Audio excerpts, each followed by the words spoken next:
안녕하십니까. 10월 22일 수요일 아침 생방송으로 함께하는 제주포커스 진행의 김익태입니다. 제주도민에게 물류는 곧 생존의 문제죠. 그 상징처럼 택배 추가 배송비 지원 사업 예산이 벌써 바닥났습니다. 다음 달 7일 접수를 끝으로 올해 준비한 35억 원이 소진됩니다. 그만큼 제주가 섬이라는 이유로 더 많은 물류비를 감당하고 있다는 뜻이죠. 제주산 농산물을 육지로 보내는 데만 한 해 740억 원이 들고 매출 대비 물류비 비율은 전국 평균보다 1.5배나 높습니다. 게다가 해상운임은 날이 갈수록 폭등하기만 합니다. 이런 상황에서 제주도는 중국 칭다오 항로 개설을 역사적 성과라 홍보합니다. 하지만 물동량 전망은 줄고 손실이 나면 도민 세금으로 중국 선사의 부담을 메워줘야 합니다. 국제교역의 꿈 물론 필요합니다. 그러나 지방 예산은 한정돼 있고 우선순위는 분명해야 합니다. 먼 바다를 향한 항로 이전에 도민의 삶을 지탱할 길이 먼저 아닐까요? 김 기자의 생각입니다.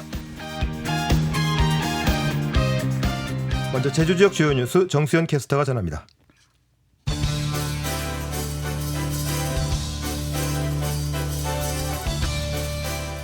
어제 국회 법제사법위원회 국정감사장에서 근무시간 음주소동 등 비위 행위로 논란을 빚은 제주지법 판사들에 대해 질타가 쏟아졌습니다.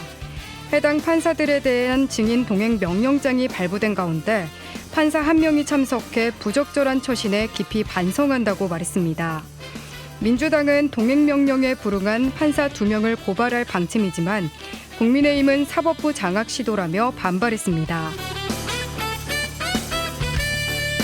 KBS가 지난 8월 단독 보도했던 캄보디아 현지에서 감금당하고 통장과 명의를 도용당한 20대 제주 청년을 현지로 팔아넘긴 모집책이 경찰에 붙잡혔습니다. 이 모집책은 제주 청년을 팔아넘긴 대가로 겨우 20만 원을 받은 것으로 드러났습니다. 오영훈 제주도지사가 미국 워싱턴 DC 세계은행 본부에서 기획재정부 주최로 열린 제14회 한국 녹색혁신의 날 행사에 참석해 AI와 디지털 기술을 활용한 제주도의 녹색성장 정책을 소개했습니다. 제주참여환경연대는 관련해 성명을 내고 1년에 한 번뿐인 행정사무감사 기간에 피감기관회장이 중국 칭다오에 이어 미국 출장으로 자리를 비웠다며 중대한 직무유기라고 비판했습니다. 김한근 제주시장이 민원인들을 위해 청사내의 직원은 물론 관용차들의 주차를 제한하면서 인근 공영주차장에 관용차들이 밀려들며 주민들이 불편을 겪는 악순환이 빚어지고 있다고 제주의 소리가 현장의 목소리를 전했습니다. 날씨입니다. 오늘 아침 쌀쌀한 기온에 비 소식도 있습니다. 오전부터 한라산 동쪽 지역을 중심으로 약한 비가 내리며 내일 오전까지 오락가락 이어지겠습니다. 금요일까지는 바람도 강하게 불겠습니다. 제주 곳곳에선 초속 15에서 20m 안팎으로 순간 돌풍이 몰아치겠습니다. 아침 저녁으론 찬 공기가 감돌면서 따뜻한 옷차림 해주셔야겠는데요. 한낮엔 22도에서 25도까지 오르며 어제보다 온화하겠습니다. 지금까지 오늘의 주요 뉴스 정수연입니다. 이 시각 도로교통 상황 알아봅니다. TVN 제주교통방송 김겸주 캐스터 연결합니다. 안녕하세요. 네, 안녕하세요. 현재 출근길 도로교통 상황 어떻습니까?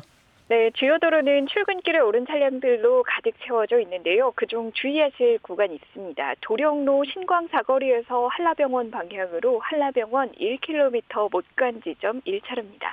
중앙선에 걸쳐서 낙하물이 떨어져 있는데요.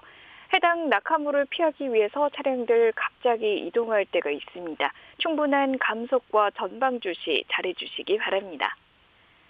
이 시각 도로별 예상 통과 시간 살펴봅니다. 1조서로 하귀 입구 오거리에서 2호 입구 교차로, 더지나 신광 사거리까지 27분 이상 필요한 상태고요. 반대 방향 22분 이상 예상됩니다. 이 가운데 오늘 제주시 민속 5일장이 열리는 날입니다. 여파로 1조서로 5일장 교차로 일대, 또 5일장 동길 등 주차장과 연결되는 도로 등이 혼잡하겠으니 오늘 하루 운행에 참고하시기 바랍니다. 또 상습 정체 구간인 노형로, 노형 5거리에서 모수천 사거리까지 14분 이상 필요한 상태고요. 연북로는 이도베라체 사거리에서 우편 집중국 사거리까지 24분에서 27분 이상 필요합니다. 그중에서도 정실입구 교차로 특히 혼잡한 모습입니다. 양방향 모두 직진차로 가득 채워서 신호대기하고 있고요. 이 시각 승천로 탐라중 사거리에서 변전소 사거리 방향 약간의 지정체 살펴지고 있습니다. 서귀포 일주동로 비사거리 교차로에서 월드컵 경기장까지 통과에는 15분에서 18분 이상 생각하셔야겠습니다. 지금까지 교통정보 전해드렸습니다.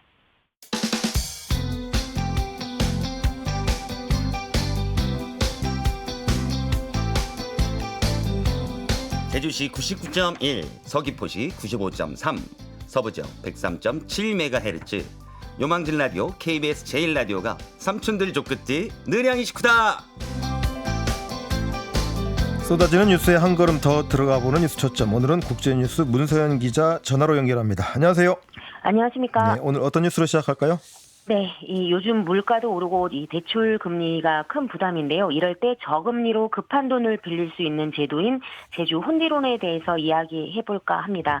이 먼저 제주 혼디론은 이 제주도가 2019년부터 운영 중인 연 1% 초저금리 소액 대출 제도인데요.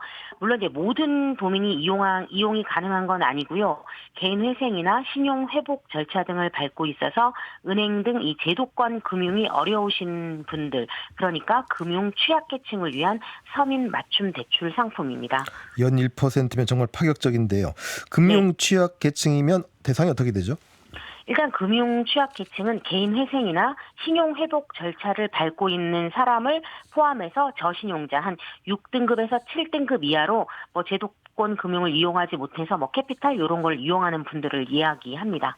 이용 실적은 어떻게 됩니까? 네, 이제 이용 실적을 보니까 올해 3분기까지 한 674명이 이용을 했고요. 대출 규모 또한 한 15억 8,300만 원입니다. 2019년 제도를 시작한 이후 지금까지 3,798명에게 총 98억 원이 지급이 됐습니다. 1인당 평균 대출 금액을 보니까 약 한 260만 원 정도인데요. 이 대출 이용자도 꾸준히 늘어나서 2019년 처음 시작할 때는 한 167건이었는데 2020년에는 한 310건, 그리고 21년에는 502건, 그리고 올해 3분기 기준 674건으로 늘었습니다. 매년 이용자가 꾸준히 늘고 있네요. 이유가 있을까요? 네, 이제 아무래도 최근 경기 침체로 개인 회생 신청자가 늘어난 게 가장 큰 영향인데요. 이 올해 8월까지 제주 지역 이 개인 회생 신청자 건수가 1,435건으로 전년보다 한 약 11%가 증가했습니다. 그래서 이런 상황에서 이 혼디론이 긴급 생활자금의 안전판 역할을 하고 있는 것 같습니다. 아까 1인당 평균 260만 원 빌렸다고 하셨죠? 네. 최대 얼마까지 어떻게 빌릴 수 있습니까? 네, 일단 혼디론이 최고 한도가 1,500만 원인데요. 물론 여기서 이제 1,500만 원을 다 빌려주는 건 아니라고 합니다. 일단 이 신용도에 따라서 상담을 받고 결정된다고 합니다. 그리고 이제 신청은 신용회복위원회를 통해서 상담과 심사를 거쳐 신청할 수 있고요. 문의 전화는 1,600번에 5,500번으로 하면 된다고 합니다. 이용자가 늘고 있다면 예산도 늘려야 할 텐데 어떻습니까? 네, 이제 수요가 워낙 많이 늘어서 이제 올해 제주도가 4억 5천만 원을 추가 투입해서 올해는 총 36억 5천만 원 규모로 예산을 늘렸고요. 일단 제주도가 이번 혼디론을 통해서 좀 금융 약자의 재기를 돕고 서민 경제에 활력을 불어넣겠다라고 밝혔는데요. 이제 그런데 문제는 연체율도 증가를 하고 있더라고요. 한 100건에 10건 정도라고 합니다. 이 혼디론이 단순한 대출 상품이 아니라 이 지역 금융 복지의 실험대인 만큼 이 제도가 좀 단기 지원을 넘어서 좀 장기적인 서민 신용 회복으로 이어질 수 있도록 좀 후속 관리 시스템과 금융 교육 병행도 필요해 보입니다. 네, 어찌됐든 혼디론이 금융 취약계층에 급한 불을 끄는 희망의 불씨가 되길 바라보겠습니다. 다음 소식 알아볼까요?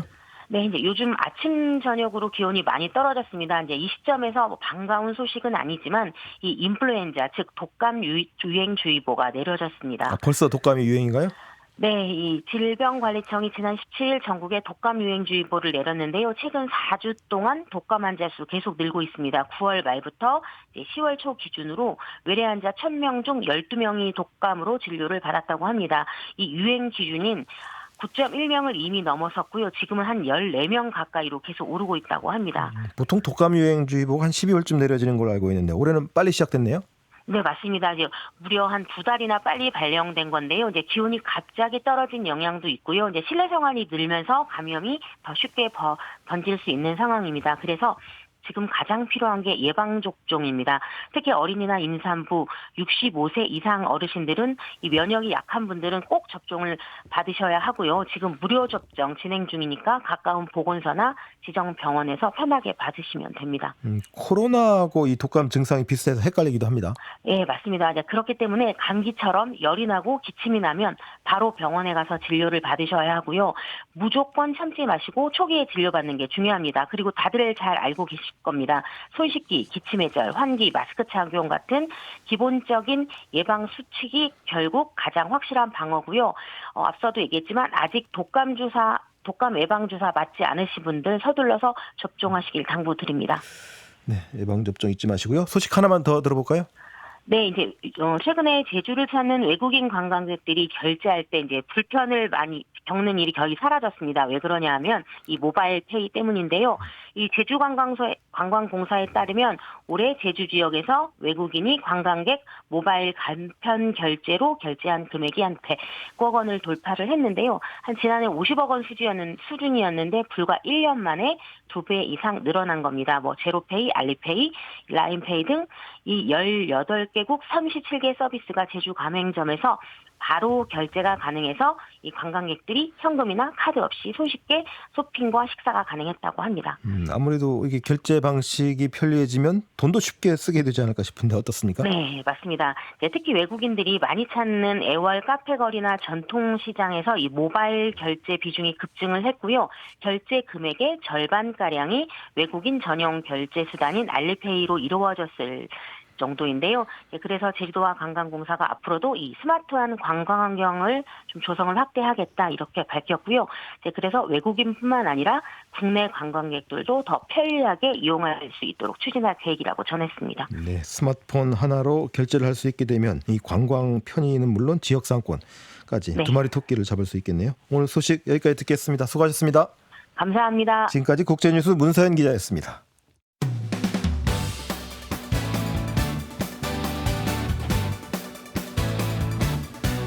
지피가 이신 뉴스 노실계 배려보는 제주 포커스다.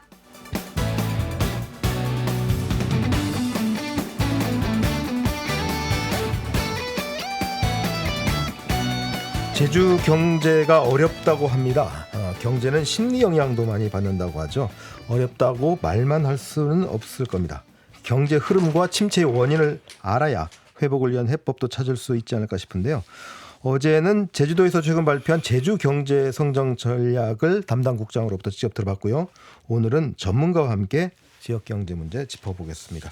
박동준 한국은행 제주본부 경제조사팀장 스튜디오에 나오셨습니다. 어서 오십시오. 예, 안녕하십니까. 반갑습니다. 최근 10.15 주택시장 안정화 대책으로 지금 부동산 문제가 되게 뜨거운 이슈로 떠오르고 있는데 수도권은 투기 과열 지구까지 막 지금 늘고 있습니다만 제주 지역 부동산 시장은 여전히 찬바람이 불고 있죠. 예, 어떻습니까? 지방과 이제 서울 이렇게 양극화 현상 계속 좀 지속되고 있는데요. 좀 주택 흐름, 제주 지역 주택 가격 흐름을 좀 길게 보면은 2010년 이후에 제주에 이제 인구와 자본이 많이 유입되면서 2018년까지 타 지역보다 한 2배 넘는 상승률, 그렇죠. 35% 어마어마하게 뜨거웠죠. 올랐었습니다. 이후 이제 어떤 투기성 거래에 대한 규제를 강화하고 경제 성장률도 좀 낮아지고 인구 유입이 감소하면서 2019년부터 하락 전환을 했거든요. 그 이후에 이제 코로나19 이후에 저금리 상황과 비규제 지역으로서의 그런 반사이익이 좀 겹치면서 21년, 22년 살짝 좀 반등을 했었습니다. 네. 하지만 22년 하반기부터 계속 좀 하락세가 이제 지속되고 있는 상황이고요. 구체적으로 보면은 22년 8월부터 이제 한국 부동산원 가격 지수 기준으로 해서 내리기 시작해서 금년 9월까지 한 37개월 정도 내리고 있습니다. 그래서 최근 고점인 22년 7월하고 비교하면은 주택은 한 6%, 아파트는 한 11% 내렸는데요. 금년 들어서도 이런 하락세가 지속되고 있고요. 제주 같은 경우에 사실 또 토지 가격도 좀 중요한 부분인데요. 네. 제주 토지 가격 같은 경우에도 2022년 11월부터 내리기 시작해서 중간에 살짝 보합세를 보인 적은 있지만 거의 3년 정도 하락세가 이어지고 있습니다. 토지 같은 경우에는 특히 이제 그 LH 직원들의 그런 부동산 투기 이슈 문제로 인해서 22년 8월에 농지 취득 자격을 이게 좀 강화하는 그런 농지법 개정이 있었거든요. 그 이후에 이제 특히 농지 가격을 중심으로 해서 상당히 하락을 하고 거래도 크게 위축이 됐습니다. 또 이제 상가 같은 그런 상업용 부동산 가격도 관광 경기가 둔화되면서 공실률이 뭐 아시다시피 높은 수준을 보이고 하면서 이제 하락세가 이어지고 있는 상황입니다. 좋은 게 아무것도 없네요. 예. 전국 부동산 시장 특히 그 수도권과 비교했을 때 그럼 제주 지역의 흐름이 어떤 특징 같은 게 있습니까? 예, 일단 뭐 아까 뭐 말씀드렸듯이 양극화 현상 뚜렷한데요. 일단 뭐 가격 변동이 뚜렷한 아파트 기준으로 보면은 서울 및 수도권은 제주를 비롯한 지방하고는 다르게 이미 2023년 한 하반기부터 상승세가 이어지고 있고 아시다시피 금년 들어서 더 오름세가 가파른 상황입니다. 그래서 최근 1년간 상승률 한번 보시면은 서울은 한 7%, 수도권은 2% 정도 올랐는데 제주는 한 아파트 기준으로 2.2% 내렸습니다. 그리고 지방 전체적으로도 한 1.7% 내렸고 다른 지역하고 비교하면 지방 중에서 제주 같은 경우에는 이제 대구, 광주, 대전, 경북 보통 이제 미분양 물량이 많은 그런 지역인데 그 다음으로 이제 하락폭이 좀 컸었고요. 토지 가격 같은 경우는 사실 조금 더 뭐 이렇게 이렇게 좀 대조적인 모습인데요. 제주 같은 경우 아까 말씀드렸듯이 23년부터 쭉 하락세가 이어지고 있는데 다른 지역은 다 상승세를 보였거든요. 제주만 유일하게 17개 시도 중에서 한 3년 동안 계속 토지 가격이 하락하고 있어서 좀 대조적인 그런 모습입니다. 그 아까 부동산 건물 같은 경우에는 평균보다가 평균 1.7% 하락했는데 제주는 2.2% 하락했고 토지는 다른 데 그나마 오르는데 제주는 더 떨어지고 예, 3년 연속 떨어졌습니다. 이렇게 제주의 부동산 가격이 하락하는 원인이 어디 있다고 보세요? 뭐 기본적으로는 뭐 전국적으로 다 2022년 이후에 어떤 금리 인상 기조 등으로 인해서 어떤 뭐 매수세가 약화된 부분이 이제 하락 요인으로 작용을 했지만 사실 뭐 그 이후에 이제 지금 수도권이 이런 데 상승하고 있는 것과 다른 모습이잖아요. 그렇죠. 그래서 이게 좀 구조적인 요인들도 있는 것 같습니다. 우선은 뭐 주택 가격이 소득에 비해서 좀 많이 높다. 너무 높죠. 예, 진짜. 그래서 최근 가격이 이제 말씀드렸듯이 한 2, 3년 조정을 했지만 소득 대비 주택 가격을 보면은 24년 기준 한 7배 되는데 이게 전국에서 한 6번째로 높은 수준이고요. 또 이제 사실은 보통은 대출을 통해서 이제 주택을 구입을 하잖아요. 그래서 그런 원리금 상한을 감안한 주택 구입 부담 지수라는 게 있는데요. 이게 2024년 기준으로 서울, 경기 다음으로 제주가 높습니다. 그러니까 그만큼 어떤 소득이나 금리를 감안했을 때 제주 지역의 주택 가격이 굉장히 높다. 근데 특히 이제 2023년 이후에 아시다시피 관광 경기가 좀 둔화되면서 고용이나 임금 이런 소득 여건이 악화되면서 이러한 어떤 매수 심리 어떤 매수 여력 이런 것들이 굉장히 이제 도민들 경우에는 약화된 거죠. 그리고 또 투자 수요 측면에서도 사실 이제 타 지역 거주자의 매수 비중이 그 21년, 22년 한창 그 반등할 때는 한 27%, 8%까지 이제 차지를 했었는데 최근에는 그게 그 타 지역 외지인 매수 비중이 한 20%까지 내려가면서 뭐 아무래도 이제 금리 부담이라든지 정부의 어떤 다주택자 규제 이런 것들 영향인 것 같습니다. 그리고 뭐 구조적으로 보면 아시다시피 23년부터 인구가 유출되기 시작을 했거든요. 그리고 그 규모가 계속 지금 24년, 25년 확대가 되고 있고요. 또 코로나19 이후에 혼인 건수가 많이 감소를 했습니다. 그래서 이제 그런 부분이 이제 어떤 신혼부부의 주택 수요 이런 거에도 직접적으로 이제 좀 감소 요인으로 작용하고 있는 것 같습니다. 지금 말씀 들어보면 거의 뭐 구조적인 문제로 보여지는데 그러면 이런 부동산 가격 하락세가 계속 간다는 건가? 언제까지 그럼 이 부동산 하락세가 이어질까? 뭐 이런 또 의문이 들거든요. 어떻게 보세요? 사실 뭐 이게 시장 가격 흐름을 뭐 예상한다는 건 좀 쉽지는 않고요. 저희가 그냥 여건 정도만 좀 말씀을 드리면 사실 이제 수요 측면에서 보면은 뭐 제주 관광 경기가 좀 회복 조짐을 보이고는 있지만 앞에서 얘기 드린 대로 이제 원리금 상환 부담이 여전히 높고 뭐 정부가 최근에 이제 가계부채 관리 물론 뭐 수도권이긴 하지만 가계부채 관리 방안 등을 계속 내놓고 있기 때문에 매수 심리 자체가 좀 약화돼 있어서 수요 측면에서 일단 회복이 쉽지 않고 실수요 측면에서도 그다음에 외지인 투자 유입 지역 같은 경우에도 최근 정부에서 이제 뭐 지방 부동산 활성화한다고 해서 인구 감소 지역에서 주택 구입할 때 다주택자라도 어떤 세제 혜택을 주는 방안 같은 걸 8월 정도에 발표를 하긴 했는데 아직까지 그 효과가 좀 크지 않고 제주 같은 경우에는 또 그 인구 감소 어떤 도 전체로 봤을 때 인구 감소가 다른 지역보다 또 최근 좀 심한 거지 이렇게 어떤 그 인구 감소 지역으로 지정될 정도의 그런 건 않죠. 아닙니다. 예, 그래서 이제 그런 부분에서 좀 외지인 투자 유입도 좀 제한적이고 공급 측면에서 보면은 사실 23년부터 건설업체들이 이제 부동산 시장이 어렵다 보니까 인허가 같은 게 많이 그러니까 새로운 건설 수주나 뭐 주택 뭐 허가 이런 게 많이 줄었거든요. 네. 그리고 뭐 향후에도 뭐 분양 예정 물량이 좀 제한적인 상황입니다. 그래서 그런 측면에서 보면 향후 이제 주택 공급 자체가 늘어나는 부분은 적다 보니까 네. 가격을 이렇게 하방함 가격이 내려가는 그런 압력은 일부 완화하는 요인은 분명히 조금 있는데요. 다만 이제 뭐 아시다시피 분양가도 이미 굉장히 높아진 상황이고 수요는 계속 부진하다 보니까 이미 쌓여 있는 미분양 물량 해소가 굉장히 좀 지연되고 있는 상황이라서 당분간은 수요와 공급 모두 이렇게 좀 약화된 상황에서 가격과 거래량 자체가 모두 이렇게 좀 지지부진한 그런 흐름이 좀 이어지지 않을까 그렇게 보고 있습니다. 예. 장기적으로 계속 이어질 거라고 보시는 거군요. 뭐 장기라기보다는 뭐 향후 이제 뭐 6개월 1년 요 정도 사이에서는 이렇게 그 크게 어떤 뭐 시장에 이렇게 변화가 나타날 만한 요인이 크지는 않다 그렇게 보고 있는 것 같습니다. 사실 뭐 미래를 전부 예측할 수 있으면 뭐 맞습니다. 다들 다 떼돈 벌죠. 예. 근데 이게 부동산 문제가 사실 이게 아까도 말씀하셨지만 우리 소득 수준에 비해서 지나치게 지금 높지 않습니까? 예. 그런 것 때문에 우리가 사실 이거 더 낮추는 게 맞는 것 같긴 한데 예. 문제는 부동산 이 시장의 침체가 이어지면 이게 지역 경제에 영향을 미친다. 사실 이것 때문에 우리가 좀 걱정하는 거 아니겠습니까? 예. 지금 그런 부동산 시장 침체가 지역 경제 전반에 어떤 영향을 좀 미치고 있다고 보세요? 일단 뭐 가계부채가 굉장히 좀 누증된 상태에서 주택 가격이 하락하고 거래도 위축되니까 아무래도 사람들 입장에서는 이제 자산이 줄어드는 그 역자산 효과라고 하는데요. 뭐 그런 거라든지 주택 거래 관련 지출, 뭐 이사, 가전, 뭐 인테리어, 뭐 이런 것들로 인해서 민간 소비가 위축이 될 수 있고요. 심리적으로. 그렇죠. 네. 그다음에 사실 실질적으로도 이제 담보 가치가 하락을 하면서 어떤 차입 자체가 어려워지니까 이제 소비가 위축되는 효과도 있거든요. 근데 제주 같은 경우는 좀 다르게 주택담보대출도 많지만 그 상업용 부동산을 담보로, 그러니까 상가나 뭐 토지 같은 걸 담보로 해서 이제 자영업자들이 대출한 게 많습니다. 다른 지역보다 아무래도 자영업 비중이 많다 보니까. 근데 아까 말씀드렸듯이 상업용 부동산, 토지 가격 다 약세 흐름이다 보니까 결국은 채무 상환 부담도 늘고 나중에 차환하는데도 문제가 생기면은 결국은 이제 소비에도 부정적인 영향을 줄 수 있습니다. 그래서 실제로 제주 지역의 어떤